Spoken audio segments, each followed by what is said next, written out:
Welcome to the Real Estate Debate. Oh, right, guys. And today we're debating the hottest topics in real estate. But I'm not going to stop yelling because then that'll mean I lost the fight. And now, the host of the Real Estate Debate, Mr. Credit. Let the games begin.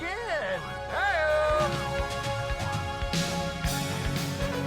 All right, welcome to the Real Estate Debate. Mr. Credit here, your host, our very first show in our brand new studio, and I've got three great friends of mine to join us on this journey through the real estate debate.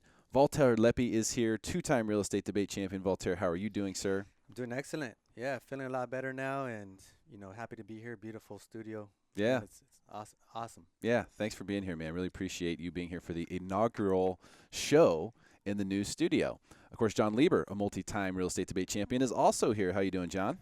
Glad to be here. Doing great. Thank you. Yeah, you just picked up some hardware today, my friend. I did, yeah. Long time I feel coming. a little bit like Ron Burgundy on the set. This is awesome. It's the orange shag carpet, man. I had to do it. I had It looks to. great. I love it. What else would you do? Had to be done. Thanks for being here, John. Really Thank appreciate it.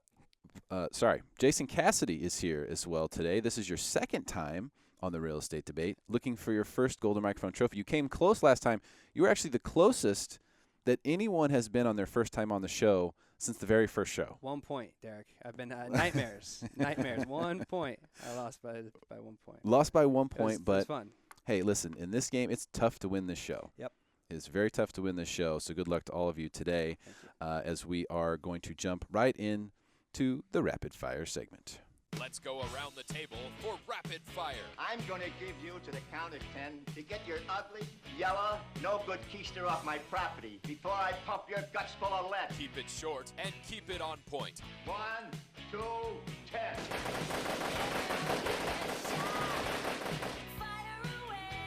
Keep the change, you filthy animal.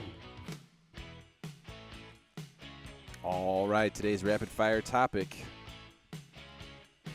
Things you should never do while in escrow on either side of a real estate transaction. Voltaire, we're starting with you. I got a big one, and it is don't lie from either side. So sellers, don't lie in your disclosures. Disclose everything that's wrong with the property, everything that you feel you need to disclose to the buyer. And buyers, don't lie to your lender, about your finances in your application, and at the same time, don't lie to your realtor about, what you feel about the property, because you might get stuck with a property you don't like, or, vice versa. Don't lie. Good life advice, good real estate transaction advice. John Lieber. Don't be passive about the contract dates. Most importantly, the contingency removal. I've had a couple experiences. One where an agent told me, I was on the listing side, and we got a day or two past when it was supposed to be removed, and she says, I never remove contingencies unless I get a notice to perform, which I'm like, really? So then I was joking with another agent saying, hey, let's just file these right away at the beginning of the transaction. On day one, they're not, you can't enforce them until day 17, but let's just send them notices to perform on everything right away. So you better remove them when they're due. I like it. I like how you took that odd situation and turned it into a simple solution. Good stuff from John Lieber. Jason Cassidy. If you're buying, you should not save 10% by opening that credit card at Macy's. Yes. No new credit products while you're in escrow. Absolutely. Very good point there from Jason Cassidy. Voltaire. As a buyer, never, ever co-sign to help a family member or friend, buy anything or lease an apartment, because there's some buyers out there that I ran across that think it's okay to co-sign because you're not actually the main person on there. It's going to affect you in your purchase. Yep. Can't co-sign on anything. If you do that, then it's going to show up on your credit report and therefore have to be counted as a liability against you. Another very good point. John Lieber. Is an agent, number one, don't be lazy. When you get disclosures and, importantly, the preliminary title report, actually look at it. I had one a while back where I caught a lien that was 30 years old that required a sidewalk to be installed in an area where there were no sidewalks. They wanted that fee to be passed on to the homeowners rather than the city paying for it. So we got a $10,000 reduction because of it, because that was going to be roughly the expense. But there are little things hidden there where, while they don't come up that often, they could cost your client thousands and thousands of dollars. So review everything that comes in from the seller side. Review the paperwork. I mean, it's amazing that, that is a tip, right? but it really needs to be out there because a lot of times you hear these stories where people aren't reviewing the paperwork. And, of course, the clients assume that their representation is reviewing the paperwork. That is a good idea. Well, as an agent, we're mostly protected because of all the disclosures that everyone has to sign. In the preliminary title report, there's a the form that says that they reviewed it, but most of the time the buyers don't really know what they're looking at. So, I mean, you really do need to look at that. That in particular, because it is so important. There can be so many things that can be so costly if they don't catch them. Yep, huge stuff when you're going through a transaction like this. Jason Cassidy. You should not, for both sides, go on a month-long cruise. And what I mean by that is you need to be accessible. You can't be away, can't disappear during the escrow. A lot of times during an escrow, you need to be available to sign a document or answer a question. You've got deadlines, like John said, and so you need to be accessible. So do not disappear. Do not go away for a month. Be available Yep. when you're buying a home. Yep. It's Right, weird. people are going to need you. Yep. Weird concept. Yeah, crazy stuff. Today's rapid-fire topic is things you should never do while in escrow on either side of a real estate transaction. We're back to Voltaire Leppi. The next one just happened to me recently in a transaction. I was representing the seller, and the buyer, believe it or not, quit their job. The buyer quit their job. The buyer quit their job in the middle of the transaction, thinking it's okay because they already turned in all the paperwork. Well, before the close of escrow, the lender usually calls to verify, and that's when they found out that the buyer quit their job. That's how we found out. So if you have a job and you hate your boss, just stick with it. Okay, stick it out until the close of escrow. Till the day after the close. I Yeah. quit. I'm Yeah. done. Exactly. I mean, I can't believe this. They have another job lined up? No. Oh, wow. Yeah, They got a house, just though. got fed up. They got and- a house. I got a house, man. What It's do all you work good. Don't for? need a job anymore. Yeah. Well, how are you going Exactly. to enjoy your time at your house That's right. if you're working all the time? Yeah, Exactly. exactly. Oh, the things you hear. It's just crazy. Yeah. Definitely don't quit your job in escrow. Very good point. John Lieber. Is the seller and the listing agent, make sure you get all of the disclosures, the key word being all of the disclosures, over to the other side within that contractual time frame, because if you don't and something's missing and then all of a sudden you send it later, even if it's on day 25, all of a sudden it opens the buyer up to 5 days to review that and potentially back out of the contract with no penalty, even if contingencies have been removed. So Wow. don't piecemeal it. Get that package together right away and get it over to them so they can review it and bring up any problems that might be in those disclosures. Yep. Another Right very away. good point from John Lieber. Jason Cassidy. Mine is should not, from the buy side, you should not, if you're in escrow, don't waive your inspection contingency. So I guess I would say getting into escrow, but when you're in it, make sure you do your inspection. Don't forgo that. Even if it's an as-is sale, give yourself that inspection contingency so you can make sure that you are uncovering any potential problems that might come up and then decide to back out. You need to know what you're getting into. Absolutely. I mean, that's just plain and simple. I see that. I think in the multiple offer situation environment we've been seeing a lot, we see buyers rush in to take away all contingencies, and it's not a good look. It's not good for you. Not good advice. Not a good thing to do. Really unnecessary, Yep. right? And if it's the case that you felt like you needed to remove an inspection contingency, still do the inspection Right. and get out for some other reason. Yeah, You know, I or mean, it's something. because with condos, probably a little bit different. The inspection's not as important, right? But if you're buying a You can't say detached home, that. well, I mean, it's not as important. Yeah. It's not as important, right? Because The there's three realtors here will say you can't say that. it's not as important, but you should still do it no matter what. Right. You got to know what you're getting into. We're going to spend $400,000, $500,000, $600,000 here. You need to know what you're getting into. Okay, we're back to Voltaire. As a buyer, don't delay the paperwork, getting the paperwork to your lender, what they request. So this is from like a lender point of view. Most of the time, delays happen in an escrow because the buyer is just kind of just taking their time, thinking it's okay to say, hey, I can't get you the paperwork until next Wednesday. That's my day off, right? Just make it a point, get the paperwork from the lender. If you have to go into your bank or wherever you got to go, get them what they need in a timely fashion. Yeah, spend a lunch period doing that if you need to, but you got to get the paperwork in right away. Every second counts when you're in escrow. John Right. Lieber.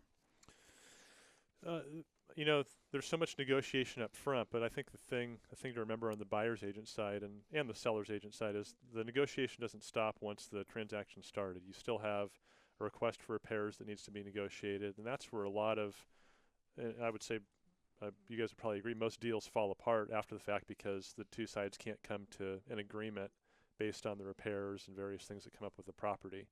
And unless there's something extremely significant, it's something that should be able to be resolved between two good agents and motivated buyer and seller. You know, everyone wants to come to the same end.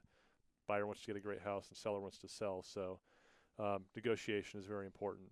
Yeah, no question. Once you're still moving along with the transaction. Yeah, it doesn't stop, man. That's for sure. And you need to have that in mind with all the things that you're disclosing and all the things that are happening with the property. Jason Cassidy.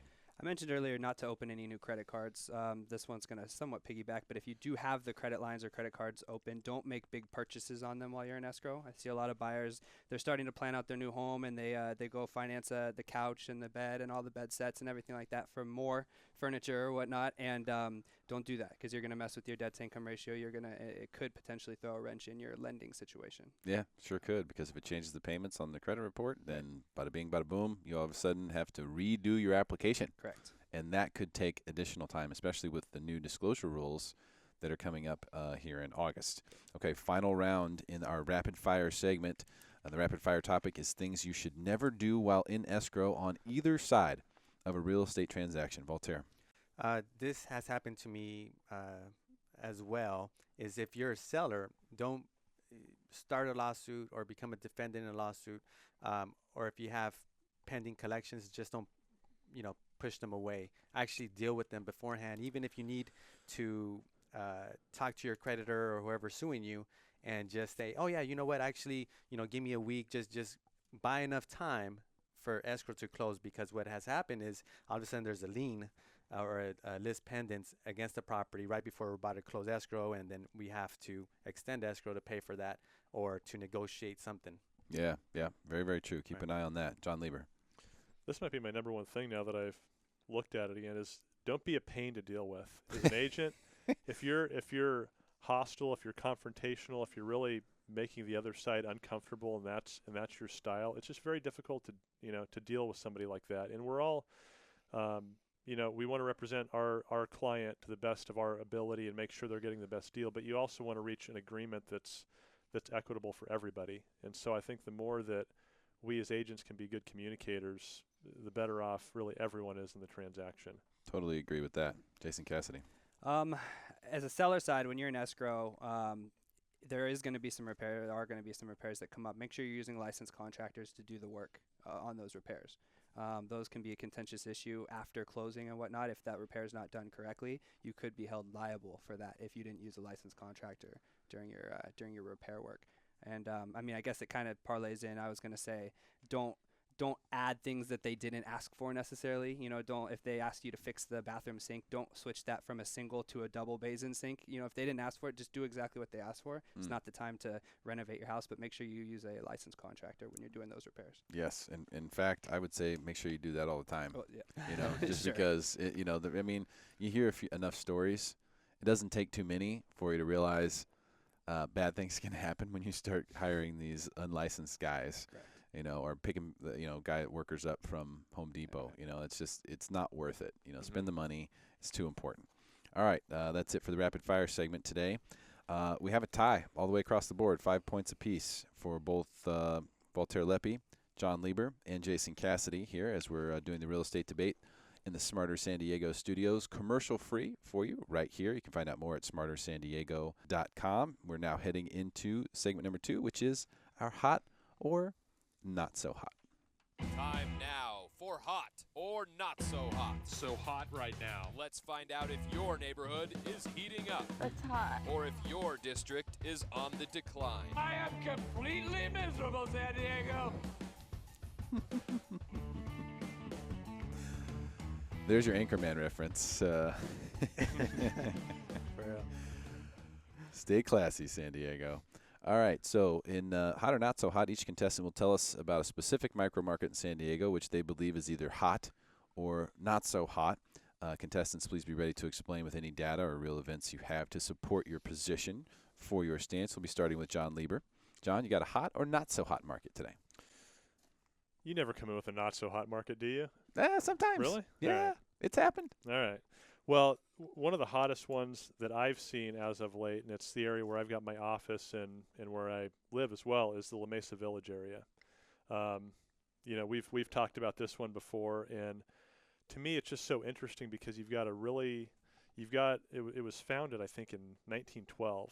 So you've got homes that are a little bit built earlier than that in the early 1900s, and then it was developed over the next probably 7 or 8 decades. So you don't have many you really have no tract houses right in the La Mesa Village area, but it's a very wide range of architecture from early craftsman and Spanish-style homes to mid-century moderns to stuff that's a little bit more current, and it's all kind of filled in and just, you know, if you don't like the typical tract, it's got a lot of character, a lot of places to walk. Right now they're doing a multi-million-dollar renovation in the downtown Village area where they're expanding the sidewalks and widening the streets, adding things for residents in the area to do. In terms of, and that's supposed to be done, I believe it's end of this year. It's been about a year in the making so far, so they're doing this expansive project. The village itself is a pretty small area, and you know, when I look at the statistics, out of the 35 or so homes that have sold this year, only 6 of them have been on the market for more than 30 days. And so when you see an actual quality home in that area come up, it's typically gone within the first week. That's somewhat typical for a lot of areas in San Diego right now, but it's just a small pocket where you don't have that much real estate that's within that walking distance. So it's a fantastic area. Prices really aren't too bad there. They're going to be between, on the low end, mid 400s for a condo. Wow. And then you can pay up to $1 million or more for some of the better homes. Most of them have views, some west facing, some east facing. It's just a really, really interesting area that the more I've worked and lived there, the more I've really enjoyed it. And this is the La Mesa Village area? La Mesa Village, yeah. It's 91941 zip code. Uh-huh. And that's, where would you define that? Does that start just on, what is it, La Mesa Boulevard?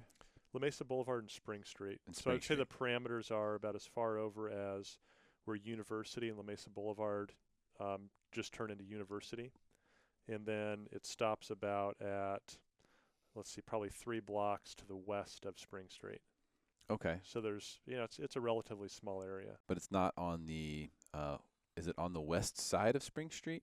Yeah, it still extends to the west side of Spring Street, probably 3 blocks. Okay. And then once you get a little bit west of there, it's considered Windsor Hills, and then East Ridge is a little bit further west even.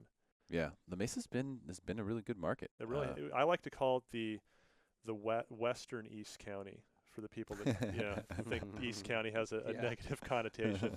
It's far enough west that you really are close enough to downtown and the beach and a lot of other central San Diego places that you want to go. You're not so far out there that you've got a really long commute.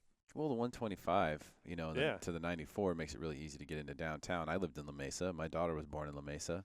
And we lived in the La Mesa Village area there, right on 3rd Street. There you go. And it was really cool. The 3-bed, 3-bath, tri-level home, was detached. It was pretty sweet.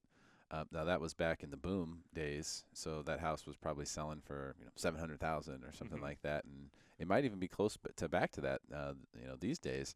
But it was an awesome place, I can tell you from firsthand, because you can really walk.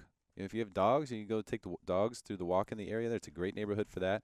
But you can also hit the village, little shopping centers there, and you have close proximity to other things like, the Grossmont Mall and whatnot. That's not far away.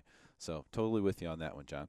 Jason Cassidy, hot market or not so hot market? I've got a hot market, and I wanted to go back to North Park, but I did it last time. I think that's the quintessential hot market right now. But yeah. I passed on that, and I went to Carmel Valley.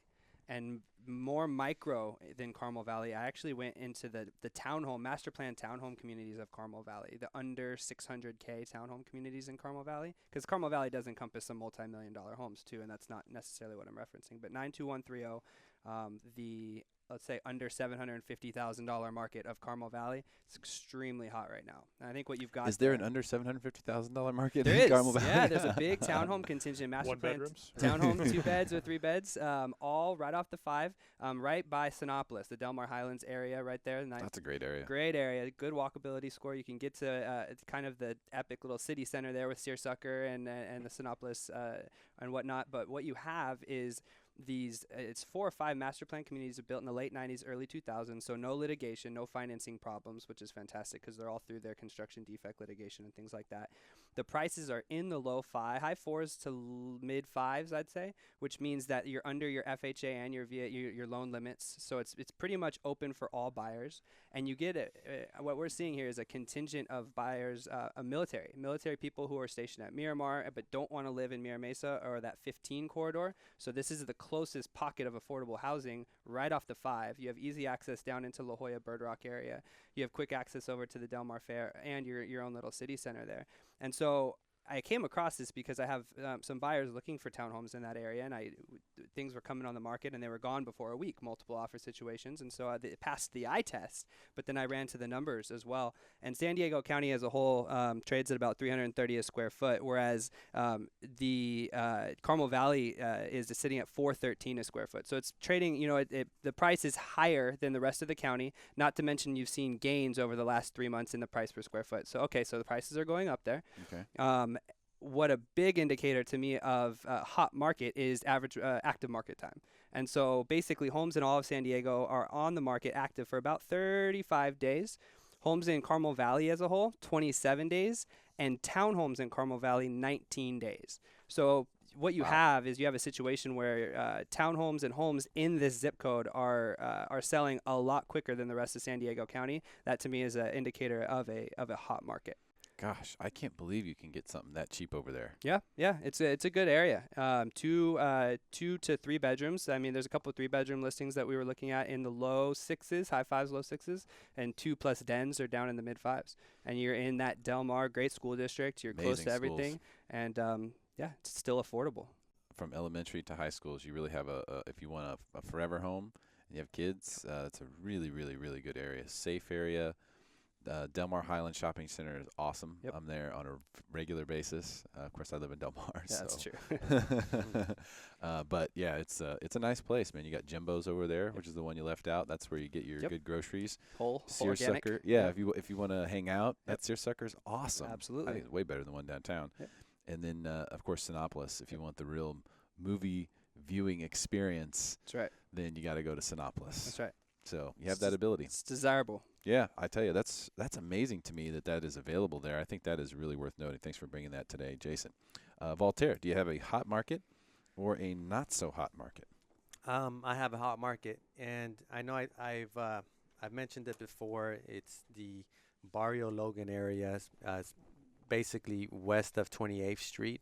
It also encompasses some of Sherman Heights, and the reason why I think it's hot. I'll give you some statistics first. In regards to year-over-year increase in price and appreciation, it's up 22% from last year. Which if you compare it to the county as a whole, 6%, it's surpasses that by a lot. So it's 22%. The other thing too is the affordability factor is. The median home is $376,000. That's $289 a square foot.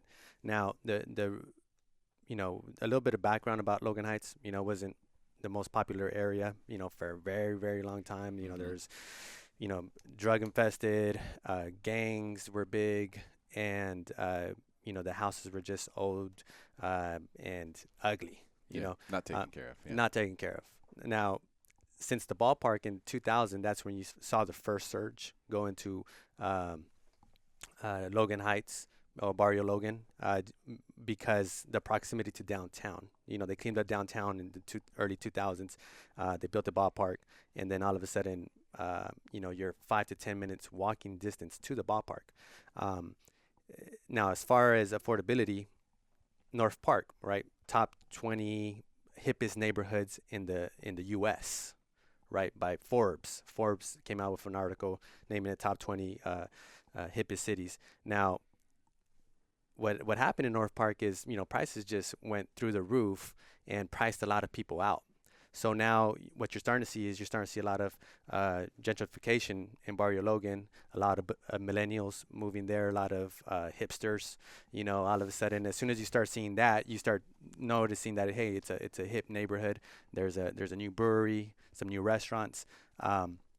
So that's what's going on. Is there now. a lot of hacky sacking going on? Yeah. Is that still hip? Exactly. In the quad.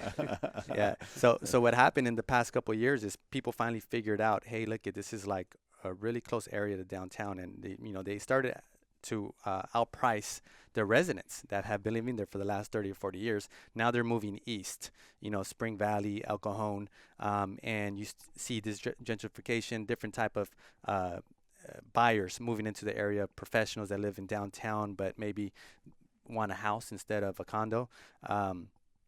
And you saw that in neighborhoods in LA like Silver Lake and Echo Park, which was run down, and now they're $1 million neighborhoods.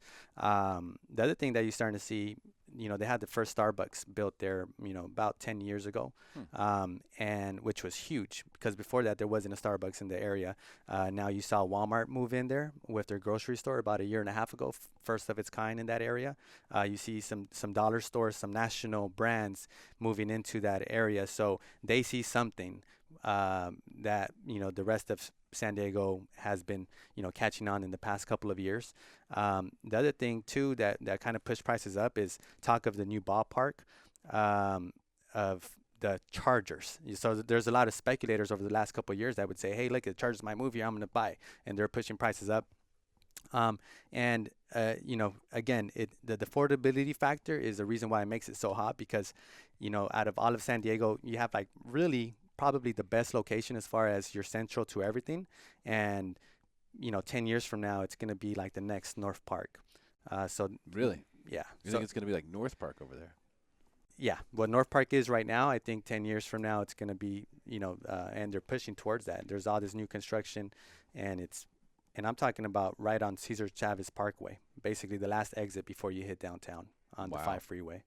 Yeah, that would be crazy, right?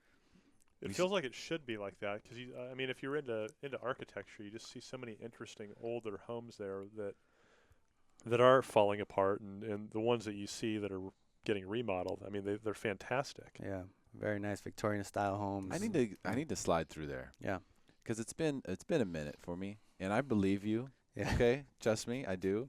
But it's been a minute. Yeah. Go right down Logan Avenue, and then you'll see. I have a buddy that lived on Logan Avenue his whole life, and then he just moved out because he said it was too many hipsters, too many bars opening up, and he just said, I'm moving out the area, So it's and there's coffee shops, and he's just like. He's like, I'm not used to this. And, yeah, I mean, you could go down there, with your windows rolled down. You're good, man. Just take a peek. So anyways, I think it's a hot area, and I'm trying to buy investment properties in there. Just bought one, trying to buy some more, yeah. Really? So you're pulling the trigger? Yeah, myself, yeah. So if you have a property in Logan Heights or 2 to 4 units, give me a call. Wow. Well, in fact, last week on this show, that's one of the properties that was pitched in the listing of the week. Okay. So I do know someone who's got a 4-unit that's in that area. It's right off of Market Street, I think, over there. It depends which street on Market. Yeah, I know. Which cross street, but yeah. 30th, I think. Nah. I'll still take a look at it, but, it's not the area that I'm talking about. I'm talking about a very micro area, 28th Street, going west, between Market and National Avenue. Is that that's south of the 94? Just south? Yeah, right? South of the 94. It's right off the 5 freeway, Cesar Chavez exit. Gotcha. There's a Northgate Mercado, the market. That me and my opened up. girlfriend do a lot. We shop there, and there you go. it's a great area. Yeah. Gentrification. There we go. Yeah. Proof. Yeah. Well done, Voltaire. Okay, well, that's it. For Hot or Not So Hot, let's do a quick score update as Voltaire Leppi has taken the lead here. He's got 9 points. John Lieber is in third with 7 points. Jason Cassidy has 8 points. As we head in to what is bound to be a really interesting agree or disagree segment. Time now for agree or disagree. Can't we just settle this over the paint?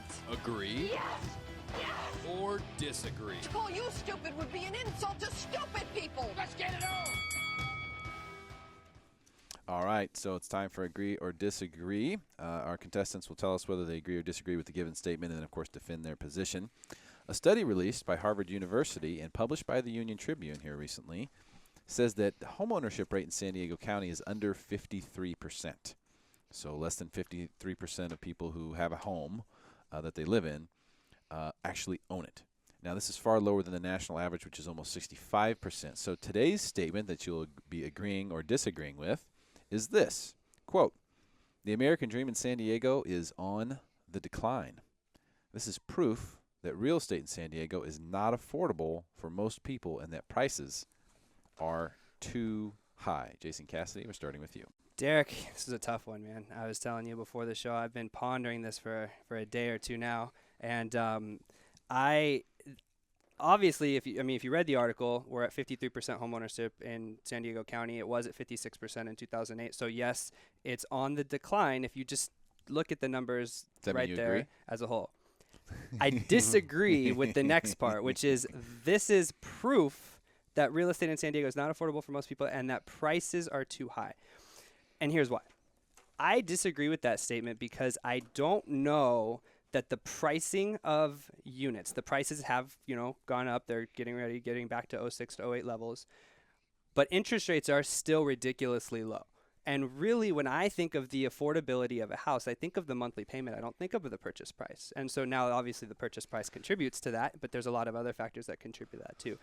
And buying a house in 2015 at even 4.5%, I know rates went up a little bit, this last week. Even at 4.5%, you're still looking at less of a monthly payment than you were in 1980 and 1985 and things like that. Really? San Diego's always been a desirable place to come, and it's been extremely unaffordable if you think about it from a national scale. But look where we live. I mean, prices are high here. That's just how it is. We've always been under the national average. So the fact that we dropped from 56 to 53, I don't think that it has to do with the rising prices. I think it has to do with a couple other things. I think the millennial buyers who would be buying right now were a little bit scared. 7 years ago, 8 years ago, we saw our parents going through foreclosures and short sales and things like that. I think that spooked a lot of millennial buyers who decided, you know what, I don't want any part of that, or at least not right now.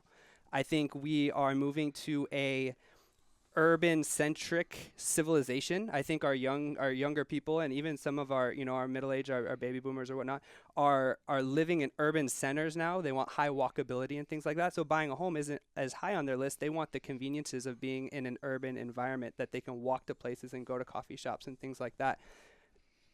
I think all of that is what's contributing to the drop from 56 to 53. I don't attribute it to the rise in prices. Really? Really. You don't think rising prices has caused less people to buy? I don't. All right. Well, I'll disagree with you. Where's my flag? Where's my flag? I don't have a flag. No, I do like what you're saying, and I do think it makes sense. I think that this question specifically does say that a couple of things. Okay. And you disagree with it because you don't think that it's not affordable for most people and that prices are too high. Correct. Based on payments from the past. Correct. When interest rates were much higher. Correct. Even though prices are higher today. Correct. Right? Correct. Did I get that right? Okay. Just wanted to make sure. Voltaire, what do you think? Do you agree or disagree that the American dream in San Diego is on the decline based on these numbers from the San Diego Union Tribune and the Harvard University study, which is proof that real estate in San Diego is not affordable for most people and that prices are too high? I completely agree. I think the key is affordable for most people. Mm-hmm. Most people cannot afford to own a home. And I have different points that I would like to make, but, just to piggyback on that, the last 10 closings that I had, 20% of 2 out of those last 10 closings were investors. Another 2 out of those 10 were one person. Okay. It was two single people, and each of the homes were under $300,000 that they bought. Okay, and then the other 6 that sold were 2 people or more. Okay, either it was a husband and wife that both worked.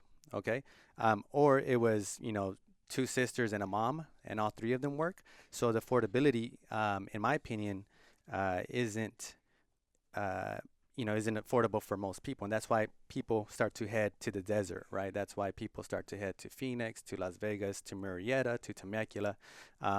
And that's whenever I ask, they say, because San Diego isn't affordable for me, right? And they, why else would you go to Temecula? right? And You like wine? Yeah.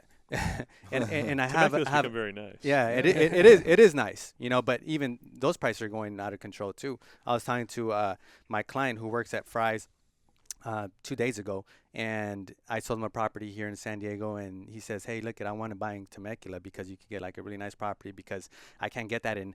I'm priced out of all of East Chula Vista for a house that I want. I want a newer home, you know, 1990s or newer."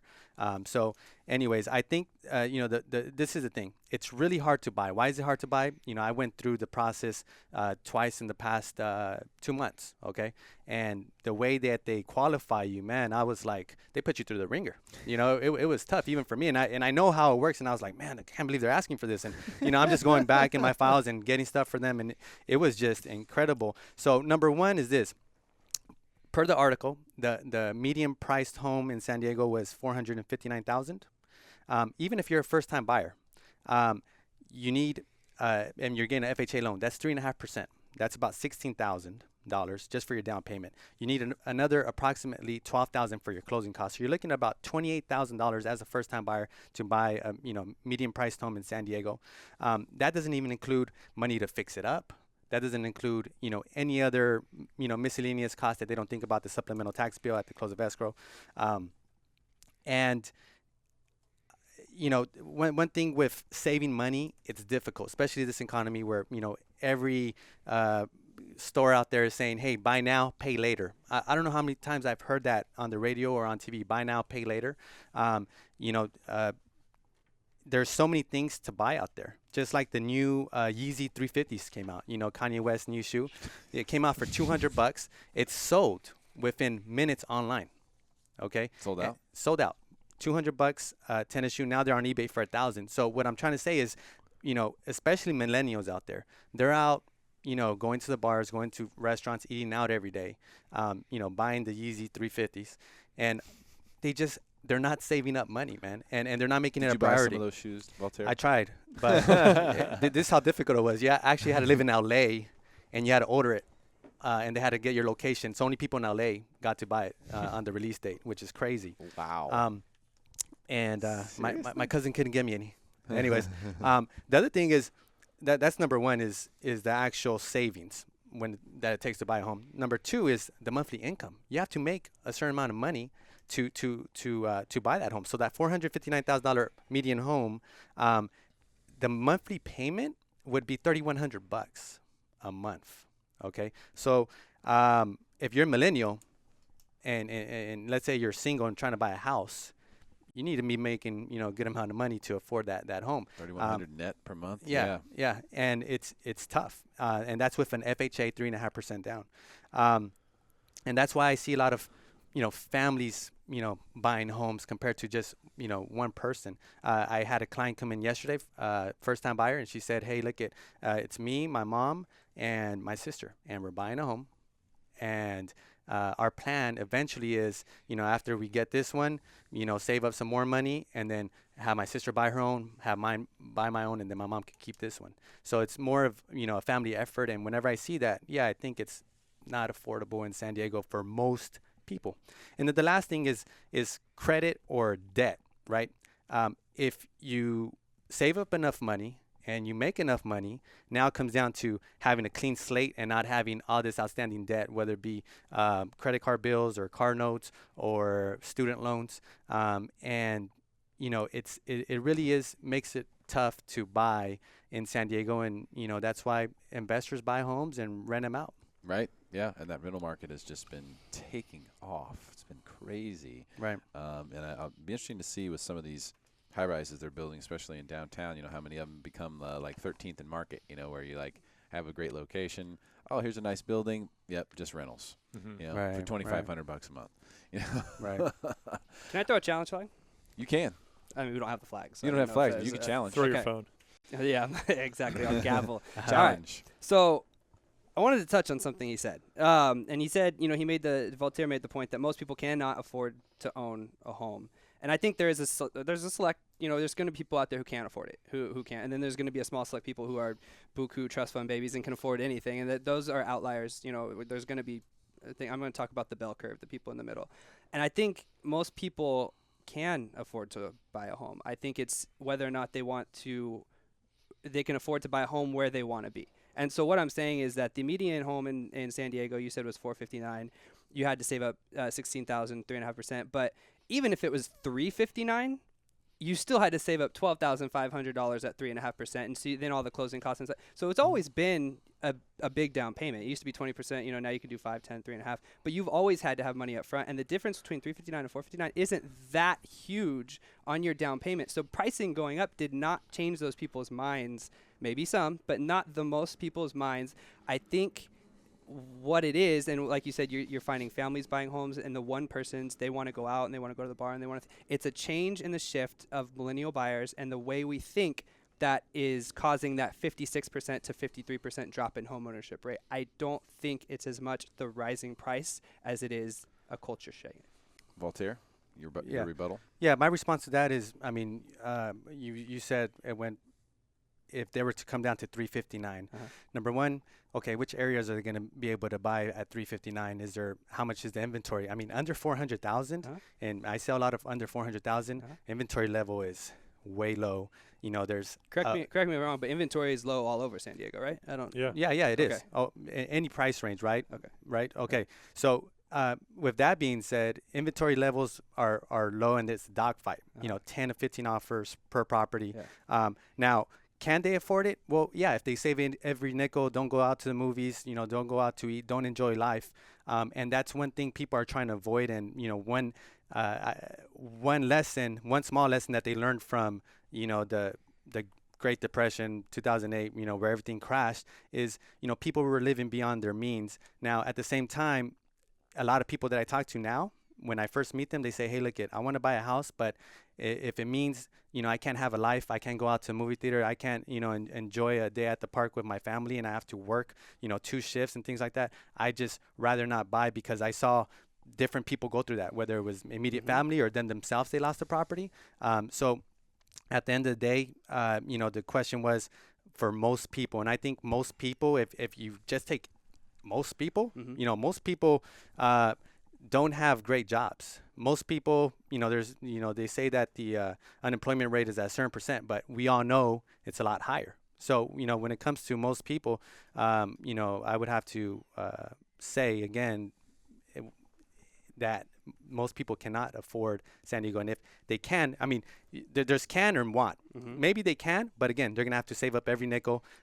Their payment's going to go from $3,100 at $459 to maybe $2,400 at $359. And what type of property can they get? Can they get a 3-bedroom, 2-bath at $359?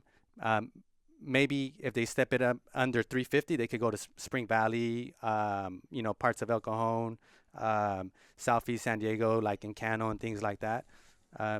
Yeah, but the house that they're gonna get, they probably, it's not what they're imagining in their head. Yeah. I'm sorry, I feel like he's making my point for me. I feel like he's making the point of want over can. And I think that when you break down the affordability and the pricing numbers, the difference in payment with the interest rates the way they are now, you're actually paying less of a payment than you were in the 90s and 80s. So how is it then that the home ownership rate dropped? It's because we don't want to buy homes anymore.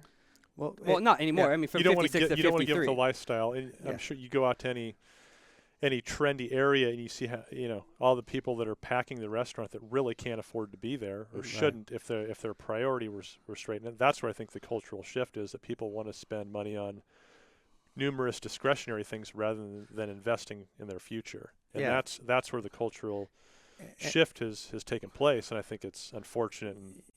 And it's not from one day to the next where they can say, oh, I'm going to buy, I'm going to buy tomorrow or whatever. No, it's a process. They have to save. Okay, they have to get rid of their debt. And then, if they have a great job, great. But, sometimes. Well, there's the problem. Yeah. I get those clients all the time to say, the lender says, oh, you know what? They need to pay off their car first. They're going to be ready in, 6 months, 12 months, a year and a half or whatever, So, that's where I'm coming from. I think one big thing that, that has to be taken into consideration is where our point of views are coming from. You're in downtown, and I'm sure a lot of your clients, they're well-to-do.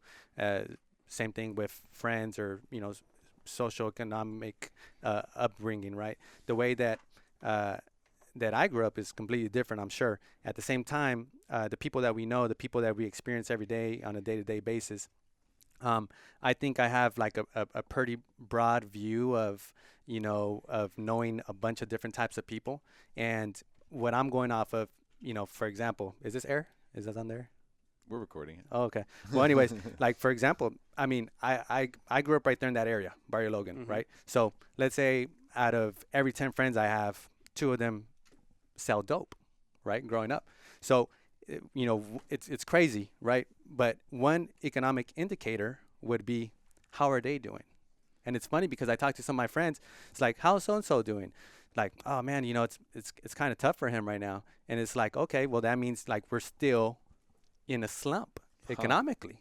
And it's crazy to think, but I mean, that's that's one thing growing up I realized. And then whenever they're doing good, it's like, okay, the market's coming back, like it's crazy to might be one of those weird indicators you could use to like speculate on. And it's stock market, and it's crazy to say, but at the end of the day, I'm going off of the majority of people that I talk to.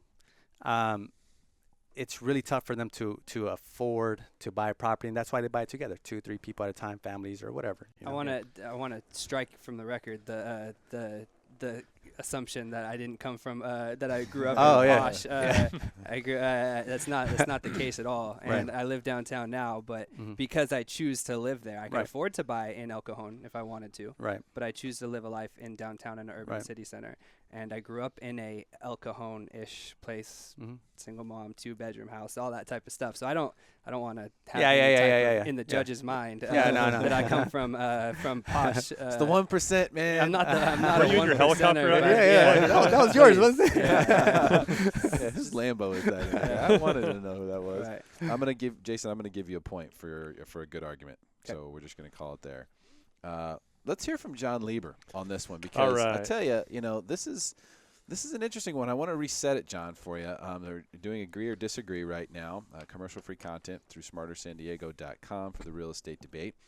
And this is our agree or disagree segment where our contestants agree or disagree with the given statement. There's a study released by Harvard University, published by the Union Tribune. It says the homeownership rate in San Diego County is under 53%, far lower than the national average of almost 65%. So today's statement is, quote, the American dream in San Diego is on the decline. This is proof that real estate in San Diego is not affordable for most people and that prices are too high. John Lieber, agree or disagree? Okay, I disagree with that statement. The American dream in San Diego is on the decline, and it's proof that it's not affordable for most people. I think it is almost totally cultural, and I actually agree with a lot of this article. I think that statement contradicts the article some. But let me start by saying I think if you were to look at any big urban area in the country, if you were to look at New York City, if you were to look at San Francisco, you would find those same statistics where you've got lower home ownership than you do in the Midwest, where everyone goes out and buys a home.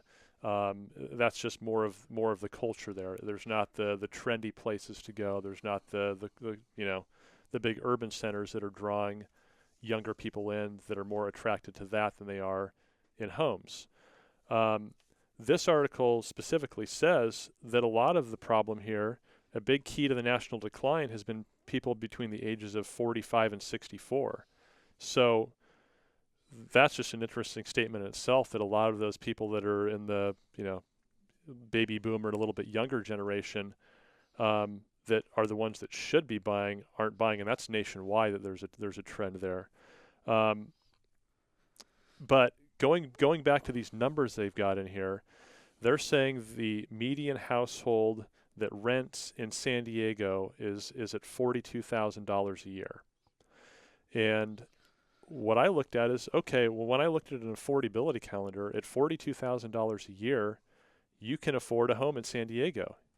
It might not be where you want to live, and I think that's where the shift is, that people would rather spend their money doing other things than to sacrifice and invest. And that's, I'll get into that in the second half of my response, but at $42,000 a year, there are over about 350 homes that are active, available on the market in San Diego right now that someone could go buy. So it's a myth that you can't go out and buy something with that income. You can do it. It's just a matter of, are you willing to make the sacrifice and do it? The article also says the average income or median income in the county is about $84,000 a year. And I think that's a better picture of San Diego County than just looking at what's within the city limits. It's just gets a little bit skewed in that small of an area. So at $84,000 a year, you can qualify for a $350,000 house. There are over 1,200 homes active, available on the market in that price range right now. So that's a big percentage of our total inventory. I think we're, high 6,000s, maybe 7,000 homes on the market. So you've got a big chunk of those 20%. That are affordable to the median income in San Diego.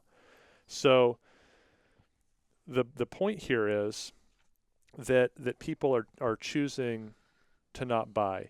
And I would say it's a lot less affordable to not buy when you look at where rents are going. Rents are trending up so much every year. I did a study a while back and looked at, okay, if rents increase 3% a year, where are we going to be in 10 years, 20 years, 30 years? So if you can rent for $2,000 a month right now, in 10 years, you're at almost $3,000 a month with a very modest 3% gain. In 20 years, you're at almost $4,000 a month. And at 30 years, when the person that's bought their home and has a fixed interest rate has paid off their home, you're at about $4,600 a month in rent. So wow. The point is, you need to invest in your future. Even if it's not the home that you necessarily want to be in forever, at 25 or 30 years old, you shouldn't be buying the home that is your dream home. It should be a place that you're comfortable and you want to live, but it should also be a little bit of an investment. In nationwide, the average renter's net worth is about $5,000. $5,000 net worth. The average homeowner's is $200,000. And you just look at these numbers and they're just startling. So if you don't start the process until you're 35 or 40 or 45 years old, you're well into your 70s before you actually start to accumulate some of that wealth that a home can bring. And so it's a really concerning article that you've got so many of these people that aren't even really that young anymore. When you get into your early 30s and older, I don't know, you're not really even though you might still be considered a millennial, I don't know where the cutoff is. Man, you should get it together a little bit. You shouldn't be going out and spending $200 on a dinner if you could use that money to help pay for a mortgage. At the end of the day, you can fix your quote unquote rent payment in the form of a fixed loan for 30 years, and in 10, 20, 30 years you're going to be in such a better place. So I think my biggest passion for people that are in this price range, like we've talked about many times, is to buy it. You can buy a multifamily property and supplement almost the entire mortgage. Like I said, there are multiple homes available for people in pretty much every income bracket if they're willing to make a different decision and sacrifice a little bit on the front end for a huge gain on the back end. If you do nothing else for your retirement other than have a paid-off home, you're going to be okay. Yeah. Do it at 30. At 60, you've got however many years after 60 years old where you're living rent-free. And that's something that I've been saying for years for people. Like, if you can't save, if you're not a saver, if you don't have a 401k or you don't know how to invest in the stock market, and you don't know how to sock money away, if you can do just one thing, it would be buy a home and then eventually own it free and clear. And if you're in that position, you're going to be all right. Yep. And that's the only way we can really make sure of it, because if you're at the whim of rents, then you're probably not going to be all right, because rents are going up and there's no way to control it, and it'll never stop. Right. It'll just keep eating away at your income. So great answers. John Lieber had a great segment there as we recap the scores. Voltaire now has 12 points. John has 13 points. And Jason Cassidy also has 13 points as we head into listing of the week. So what we've got right now is we've got anybody's game here for this real estate debate. trophy, the Golden Microphone Trophy. Voltaire only 1 point behind, so you'll be starting our Listing of the Week segment. Time now for the listing of the week. Oh my God, look at this, you guys. I'm gonna start the bidding for this $8 billion.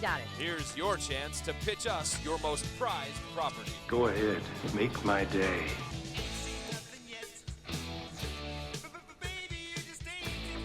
All right, Voltaire, let's hear about your favorite listing of the week. My favorite listing of the week is a listing that isn't on the market yet. It's coming soon to the market. It's in Rancho Bernardo, in Bernardo Hills. And, you know, this property is pretty unique.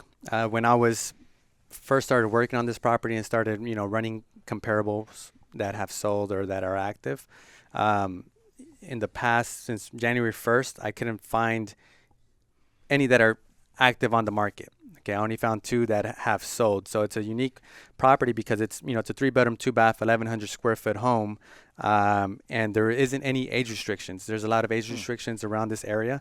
In this particular property, there isn't any. So yeah, at the end of the day, it's going to be listed in the high 4s, low 5s. And you know, it's a good property for different reasons. Either it could be for first-time family that's buying a property and they need, you know, 3-bedroom, 1,100 square foot modest home, or it could be someone that's downsizing from, you know, the nearby areas that has or is selling their, you know, $700,000, $800,000, $900,000 home, doesn't need a big huge home, and they just need a one story, which is huge, especially if you're downsizing. A lot of people I've come to find appreciate 1-story buildings. And at the same time, you have access to the nearby Rancho Bernardo fitness center. So you have like the tennis courts, you have the swimming pool, and it's all included. Low monthly HOA fee of about $30 a month, and you know, it's basically in a great area, great school district, and that's the best part about it. It's not on the market. So if you contact me, you know, you have an exclusive look at before it hits the market. Yeah, just call the number that you see on the screen to reach out to Voltaire about this property. So this is a Poway school district. It's borderline Poway, Rancho Bernardo. Some maps say it is in Poway, and the couple others say that it's in the Rancho Bernardos. Huh. Yeah. So what do you do in that situation? Market it as both, and then, you know, you have to go to the school board and say, hey, can my kids go to school here or what? Yeah. Yeah. But if that's a Poway school district, that's very desirable for that price range. Yeah, it's 3-bed, 2-bath attached for that. Yeah, it's awesome, and there isn't any active properties, any competition out there, so it's a really good property. Yeah, that one's gonna fly off the shelves. Great stuff from Voltaire Leppi, 2-time real estate debate champion. Good luck to you, Voltaire. You're only 1 point behind right now. Thank you. John Lieber, your listing of the week. I got a good one this week. It's also coming soon and will be on the market towards the end of next week with it. So I think you said Jamul right before we started the show, but it's actually in Hamul. It's 3878 and 3880 Alta Loma Lane in Hamul. And what it is, the owner had bought this 30 plus years ago. The home is on 3878, and it's on about 1.5 acres, and it's a 2,500 square foot single level home, 3-bedroom, incredible view, and it actually looks over Steel Canyon Golf Course, which happened to be the golf course that I played when I was a professional golfer in my former career. So it's got kind of a special place in my heart. But anyway, you look over the hills, you look at the golf course. The home is totally private. It's the very last home at the end of Alta Loma Lane. So, I mean, you're on 1.5 acres, but all the surrounding area is just totally undeveloped, and you're out there in nature. It's gorgeous. An acre on the golf course? 1.5 acres. No, it's far enough. It's probably a mile back off of the golf course. You can just see it. And so, fortunately, I guess, you're not in that golf course community where the prices are really high. It's actually a somewhat affordable house, and it's got a granny flat that's attached with it. It's got a full kitchen, and you could really rent that out for probably $1,200 to $1,500 a month.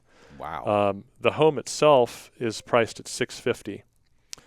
The adjoining parcel, the same owner also owns, and we're gonna market them together.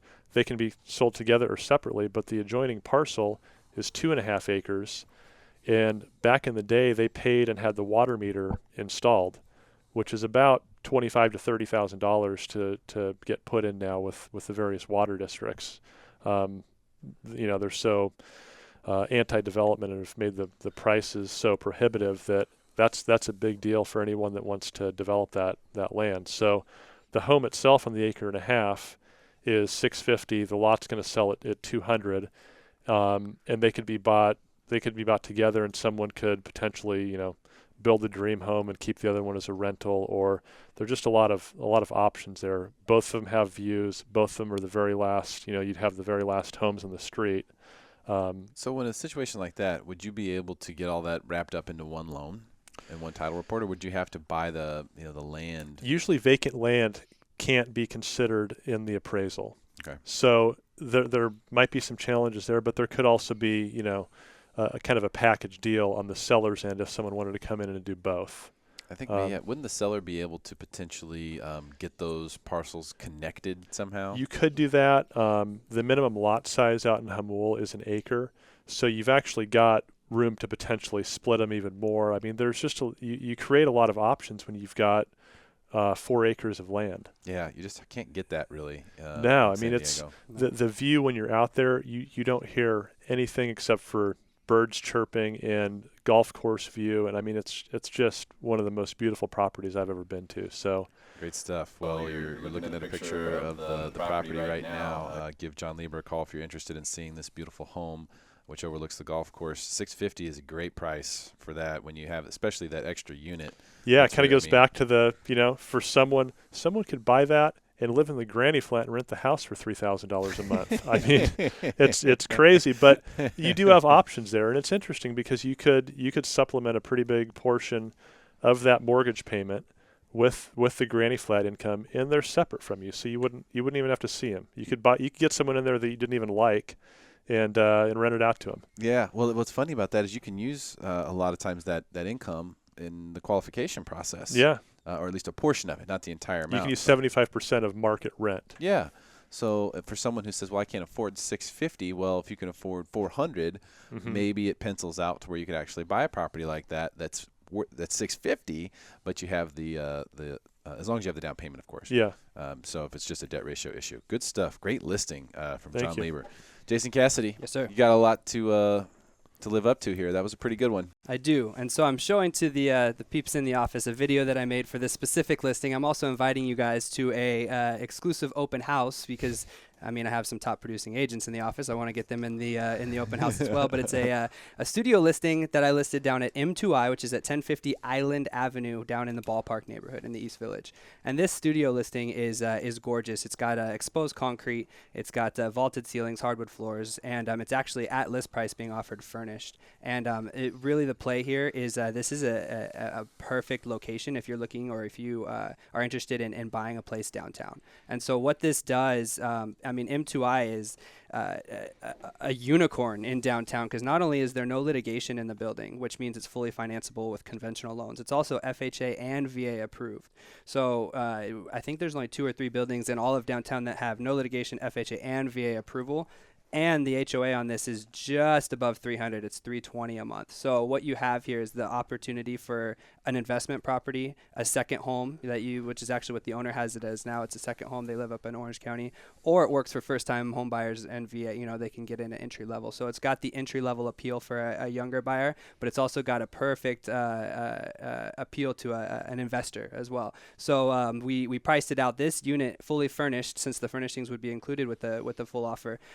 Fully furnished rents for about $2,100 to $2,200 a month. Really? As a fully furnished rental. We also did some leasing, and so we're familiar with this area. And at the list price with those low HOAs, you're looking at a cap rate right around 3.5–4%, which isn't ideal, but in this market, since there's no more short sales and distressed properties, cap rates above 3% are somewhat desirable. So not to mention the potential for equity growth and just having a sweet unit right in the heart of downtown. So last time I came on the show, I pitched a downtown unit, and it was the 9th day on the market. and I left here and got a full price offer, and we got into escrow. So this is the 9th day on the market for this unit, and so I figured I got to chance it again, right? And so I wanted to pitch this awesome listing at 1050 Island, unit 510, 552 square foot studio down at the M2I building, washer and dryer in the unit, and assigned parking space down in the garage too.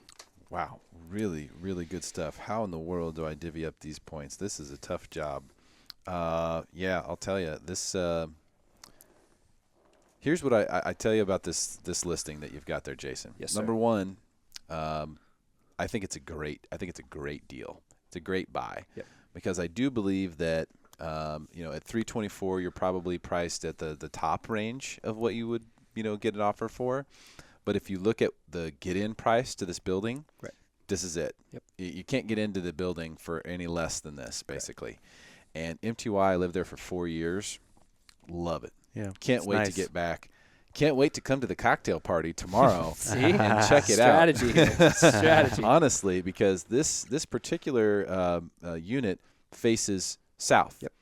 Which is really, really awesome. It is. You get to see Fahrenheit. You can kind of see, the downtown action right there. So you've got yourself a little view of all that. And I think that's a really special unit. So I can't wait to see it tomorrow. Hopefully you guys can make it too. We'll have some cocktails, and I don't know, maybe someone will buy some real estate or something. That's right. Yeah. All right, great stuff. Well, I think I have no choice here. And John, this isn't just because you picked up 2 trophies today, but Jason Cassidy, you have won the real estate debate, my friend. You win. Thank you. Very close match. Very, very close match where, in fact, it was a 1-point difference between Voltaire, John, and Jason Cassidy. But that's your first Golden Microphone trophy. How does it feel, dude? I'm very excited. I've been right. a long-time fan of the show, so it's it's a life event. I'm going to go change my Facebook now. Add a life event. Yeah. Well, if you want to see what a trophy looks like, John's got a couple of them with him today. Voltaire, really appreciate you being here, man. Yeah, thank you. Great to see you. It was fun. John, Thank you, my friend. thanks for coming on. Inaugural show here in the Smarter San Diego studios for the Real Estate Debate and therealestatetedebate.com. Jason, congratulations on the trophy, my friend. I look forward to delivering that to you and seeing you for cocktails at this open house tomorrow. Actually, it's invite only. It's not an open house, right? It's not. The building doesn't allow open houses. We will have someone at the door. Should you reference the real estate debate, we'll get you. We'll get you in there. All right, I love it. All right, that's great stuff. That's a wrap for this show. We continue to make you smarter than everyone else on smartersandiego.com 24/7. We'll see you there.